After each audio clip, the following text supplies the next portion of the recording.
Isa sa 4 na magbabalik kapamilya galing Kapuso Network. Maaalalang una nang ipinakilala si James Reid sa Engrande na pagbabalik kapamilya.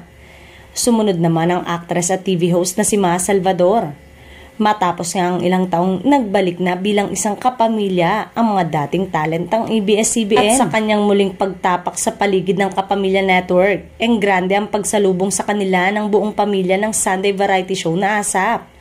Ang pagbabalik kapamilya ng actress at TV host na si Ma Salvador ay nag-trending kamakailan. Si Ma ang ikalawang kapamilya star na magkakaroon ng grand homecoming sa ASAP. Na-announce nga ng Kapamilya Sunday noontime show sa live episode nila noong October 6 na may 4 na kapamilya stars ang bibigyan nila ng grand homecoming. Bukod kay James at Maha, aasahan na raw ang ilan pang serye ng homecoming sa Kapamilya Network sa mga susunod na araw na dapat nating abangan bilang on the road na ang ASAP sa kanilang pagdiriwang ng kanilang ika-30 taong anibersaryo sa 2025. Balita nga na ang isa sa welcome sa kapamilya ay galing umano sa Kapuso Network. Wala pang ideya kung actress ito o aktor, ngunit ayon sa source ay naging matunog ang pangalan nito at itinuring na big star ng kabilang network.